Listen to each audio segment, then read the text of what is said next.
The first time I realized I was alone was not the night my husband died. It was at his funeral, standing 3 feet from his coffin, surrounded by people who would not look me in the eye. Grief is supposed to unite a family. That's what everyone says. Tragedy draws lines tighter, fuses broken pieces together. But as I stood there in black, fingers trembling against the smooth wood that held the man I loved, I felt something else entirely. Distance, calculation, suspicion. His mother was the first to pull away when I reached for her. She had clung to me in the hospital hallway just days before, sobbing into my shoulder, whispering that we would get through this together. Now her arms remained stiff at her sides. Her eyes were red, but dry.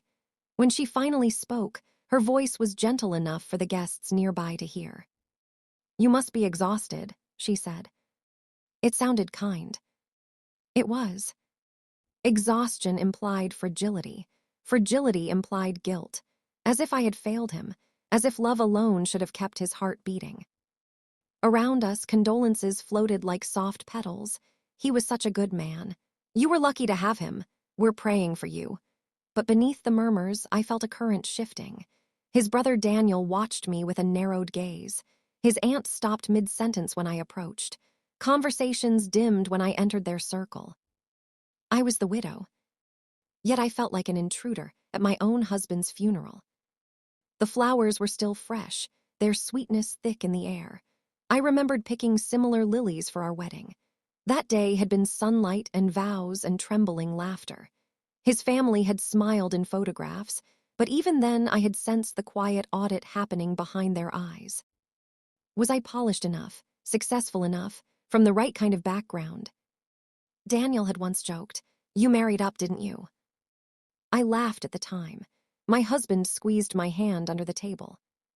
"Don't listen to him," he whispered later. "They think money is a personality trait." We had both laughed then. Love felt stronger than resentment. Now I wasn't so sure. The pastor spoke about devotion, about partnership, about a life built with intention. I clung to those words like proof. We had built something real.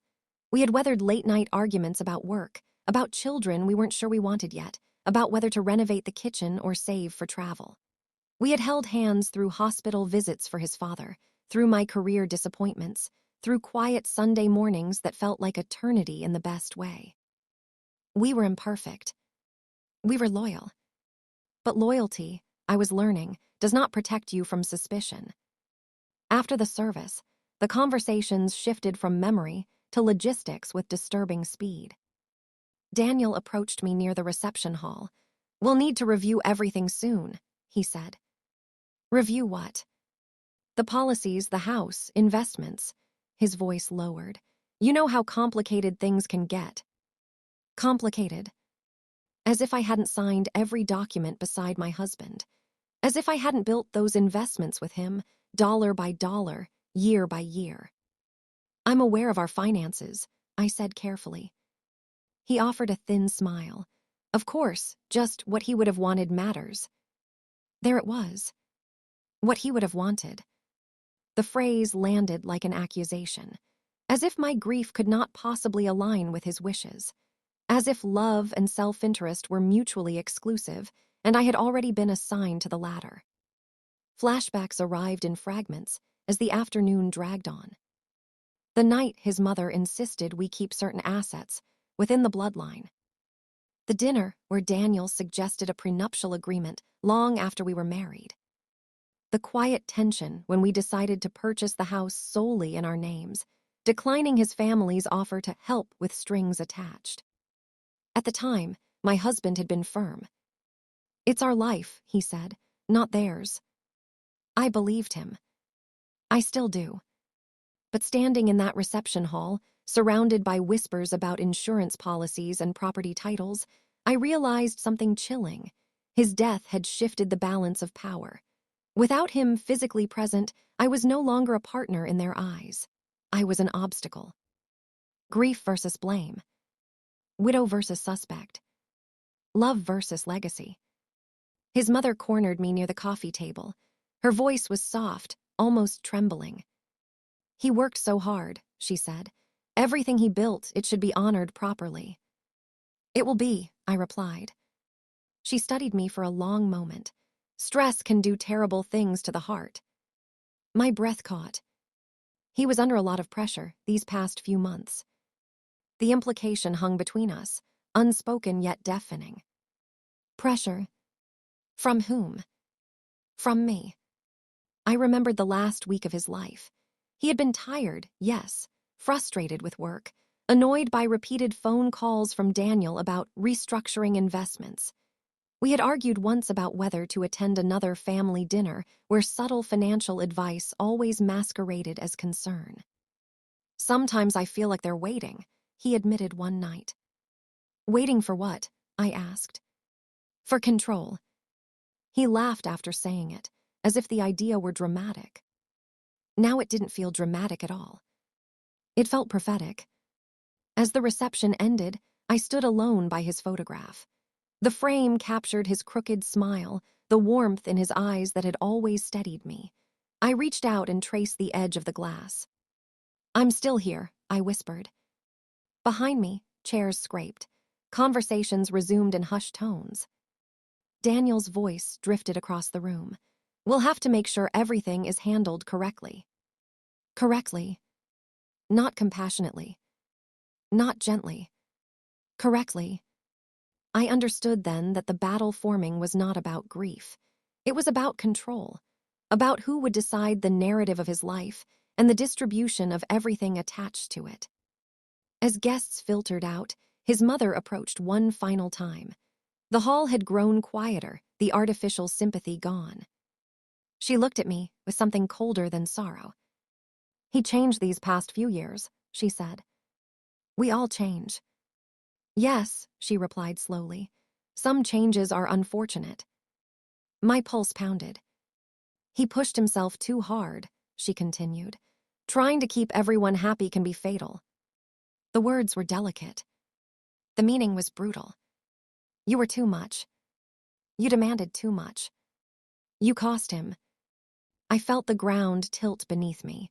For a fleeting second, weakness threatened to swallow me whole. What if they believed that? What if they whispered it often enough that it became truth? But beneath the hurt, something steadier rose. Strength. Not loud, not dramatic, just firm. I loved your son, I said evenly, and he loved me. She didn't answer. She didn't need to. The silence confirmed everything. By the time I returned home that evening, the house felt unfamiliar. His shoes were still by the door. His watch rested on the dresser. Grief pressed against my ribs like a physical weight. Yet it was not grief that kept me awake. It was anticipation. I sensed the shift fully now. The unity I had mistaken for shared sorrow was something else entirely. They were aligning, strategizing, preparing. United against me. I stood at the kitchen counter long after midnight, staring at the stack of unopened mail that had accumulated during hospital days and funeral planning. Bills, sympathy cards, bank statements. And then I noticed one envelope set slightly apart from the rest. Cream-colored, official. My name writ in handwriting I knew better than my own. My husband's. My breath stopped. The postmark was dated 2 days before he died. For a moment, the world narrowed to that single piece of paper. Isolation had felt complete. But as I reached for the envelope addressed in his familiar script, I realized something had been set in motion long before today. The funeral was over. The war was beginning. And whatever waited inside that envelope was about to change everything. The envelope sat on the kitchen table for 3 days before I opened it. Not because I didn't want to know what was inside, but because I was afraid I already did. Grief had settled into a dull, constant ache by then. The funeral flowers were gone, replaced by stacks of paperwork and the steady rhythm of legal language creeping into my mailbox. Certified notices, requests for inventory, a formal letter from Daniel's attorney suggesting a review of my husband's estate to ensure clarity and fairness for all interested parties. Interested parties. I had become a party to my own marriage. The house felt colder without him, not physically, emotionally. Every room carried a quiet tension, as if waiting for footsteps that would never return. And in the center of it all, that envelope remained. Cream paper, my name written in his handwriting, firm, slightly slanted, unmistakable. He had written it 2 days before he died. 2 days. I finally opened it on a Thursday night, after yet another call from Daniel. "We just want transparency," he insisted. "You have to understand how this looks." "How what looks?" I asked, exhaustion cracking through my composure.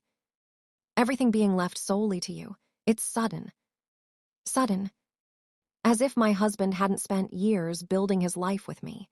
As if our joint decisions were suspicious, simply because they didn't benefit them. After the call ended, I sat at the table, staring at the envelope until my vision blurred. Weakness pressed in first, doubt, fear, that insidious question his mother had planted. What if they're right? What if I missed something? What if love blinded me? Then something steadier surfaced. Trust. He wrote this for a reason. I slid a finger beneath the flap and opened it. Inside was a letter, 3 pages, handwritten. My hands trembled as I began to read. "My love, if you're reading this, something has happened sooner than I expected." I stopped breathing. I had to steady myself before continuing. "There are conversations I've been meaning to finish with you, not because I doubted us, but because I doubted them."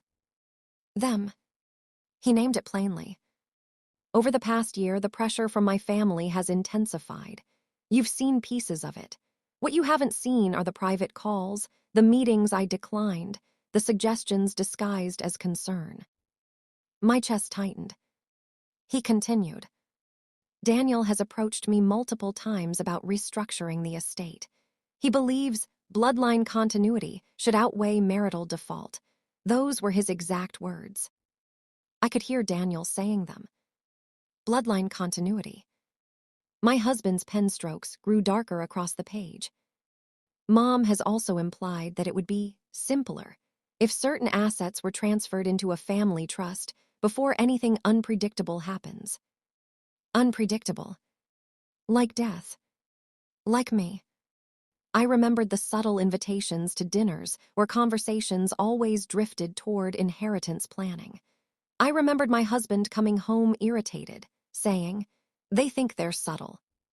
He hadn't told me everything. He had been protecting me. I kept reading. I refused every request, clearly, firmly, repeatedly. Relief washed over me, followed immediately by anger. They knew his stance. They knew. But they were betting on his absence.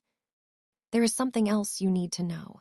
Daniel asked me directly whether I would consider revising my will to prevent complications if anything happened between us. My stomach dropped. Between us? What did that even mean? He suggested that emotions change and that long-term assets should reflect family permanence. I felt heat rise in my chest. This wasn't concern. It was strategy. He goes on. "I told him that my permanence is you." The words blurred. He had written them so simply, so clearly. "If you are reading this, it likely means they will try again, only without me here to answer." There it was. His fear. His anticipation. He had seen it coming. He continued. "For clarity, my will reflects exactly what I want. No coercion, no confusion. You are my legal and moral heir. Everything I built, we built. Anyone who suggests otherwise is disregarding my explicit wishes." I covered my mouth to stop a sob from escaping. There were more details. Specific dates. A meeting at Daniel's office. A conversation in the driveway where his mother warned him that marriages can be fragile. He even listed witnesses. Our financial advisor, Mr. Keller, who had been present when my husband reaffirmed his estate plan just weeks before his death. He had documented everything. Not out of paranoia. Out of foresight. At the bottom of the final page, his handwriting softened. I worry they will see your grief as weakness. It is. You are stronger than anyone in that room. Do not let them rewrite our story. Our story, not theirs. And then, if I am not there to defend you, let this letter do it for me. Love does not end at a graveside. It defends, even after. Always yours. I sat in silence long after finishing. Weakness had defined me for weeks. My red eyes, my shaking hands, my quiet compliance when lawyers spoke in clinical tones about assets and liabilities. But now something shifted. This letter was not just sentimental. It was strategic. He had anticipated the attack. He had left me a shield. The next confrontation came sooner than expected. Daniel's attorney requested a formal meeting to address discrepancies. His mother would attend. So would a cousin who suddenly claimed involvement in family business matters. They believed momentum was on their side. I brought the letter. The conference room felt sterile, polished table, muted walls, artificial calm. Daniel avoided my eyes at first. His mother sat rigid, lips pressed thin. The attorney began with measured words. There are concerns regarding the estate's distribution. Certain long-standing family holdings. Before you continue, I interrupted, my voice steadier than I felt. There's something you should read. I placed the letter on the table. Daniel frowned. What is that? His handwriting, I said. Silence thickened. His mother stiffened. The attorney hesitated, but picked up the pages. As he read, the room changed. Subtle at first. A flicker of confusion across Daniel's face. A tightening in his mother's jaw. The attorney cleared his throat midway through the second page. These are specific allegations. Not allegations, I said quietly. Documentation. Daniel's composure cracked. He was stressed, he snapped. He misunderstood things. Did he misunderstand the dates? I asked. The meetings, the words bloodline continuity. His mother's eyes flashed. You're manipulating this, she said sharply. I leaned forward. He listed Mr. Keller as witness to reaffirming his will. We can call him. The attorney shifted in his seat. That may not be necessary. Oh, I think it is, I replied. Strength does not always roar. Sometimes it sits calmly and lets truth speak. As the letter was read aloud in full, the alliance began to fracture. Daniel accused their mother of exaggerating her suggestions. She accused Daniel of pushing too aggressively. Old resentment surfaced, now illuminated by his handwriting. Loyalty versus betrayal. The contrast was undeniable. They had united in grief, only to pursue control. He had anticipated it. And now, in his absence, his words dismantled their narrative piece by piece. By the time the meeting ended, the attorney's tone had shifted entirely. Given this documentation, he said carefully, it appears the will stands unchallenged. Unchallenged. The word echoed. They left without looking at me. For the first time since the funeral, I did not feel like the outsider. I felt like the guardian of something sacred. In the weeks that followed, the hostility diminished, not out of reconciliation, but exposure. They no longer had leverage. The unity forged in suspicion had cracked under the weight of truth. I returned home that evening and placed the letter in a frame on my desk. Not as a trophy. As a reminder. His death had united them against me. But his final words had restored something they could not take, my dignity. Grief still visits. It always will. I miss the sound of his footsteps, the way he hummed off-key while cooking, the quiet certainty of his presence beside me in the dark. But now, when doubt tries to creep in, when I hear echoes of his mother's accusation, I return to those pages. He knew. He saw. He chose. Love versus greed. Integrity versus control. Truth versus narrative. In the end, it wasn't revenge that carried me through. It was validation. His voice, preserved in ink, reminding me that loyalty endures beyond the grave. And sometimes, the quietest defense is the one that lasts forever.